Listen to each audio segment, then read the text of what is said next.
Fires are one of the most destructive forces that many cities come across on a nearly daily basis, but it gets even more serious when they're started on purpose. That's why the Bureau of Alcohol, Tobacco, and Firearms and Explosives in Huntsville is showing prosecutors from across the country how to examine a fire to determine just how it started.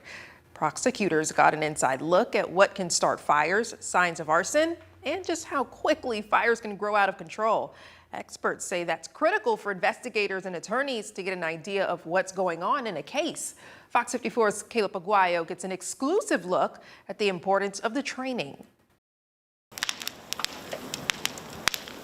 3 minutes and 30 seconds. That's how long it can take a fire to completely engulf a room with no outside accelerants. Once it's extinguished, what remains can leave investigators puzzled as to how it started. Whether it was accidental or on purpose, the ATF's arson training class shows law enforcement how to search for evidence and use it in court. What looks like an accidental fire could easily be a case of arson, but experts say that can be hard to prove because a lot of the evidence goes up in flames. That's why knowing the difference is important for both fire investigators and prosecutors in a criminal case. If they didn't have this class to kind of go off of, then they wouldn't necessarily be in a position where they would be prepared to go to trial and ultimately be successful, because there may be certain things that they miss. For example, Zorn says witness statements and investigative reports can make a lot more sense when prosecutors see for themselves it's nearly impossible to escape a fire like this unscathed. If somebody was in the structure and they made statements about what they observed or felt while they were in the compartment, those things are important because then it gives them a little bit of a leg up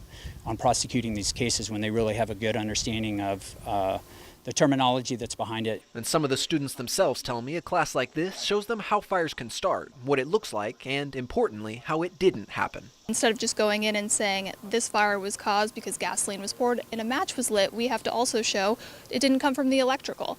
It didn't come from the space heater plugged in here, or it didn't come from some other accidental means. So it's a totally different approach going into looking at the case of I'm not just proving things, I'm actively now in charge of disproving other theories as well. Attendees and arson experts tell me the critical part is the first-hand experience, saying the demonstrations beat classroom instruction every single time. In Huntsville, I'm Caleb Aguayo, Fox 54 News.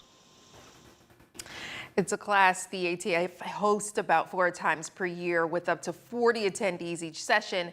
ATF officials say it's one of the only places in the nation to get hands-on training like this.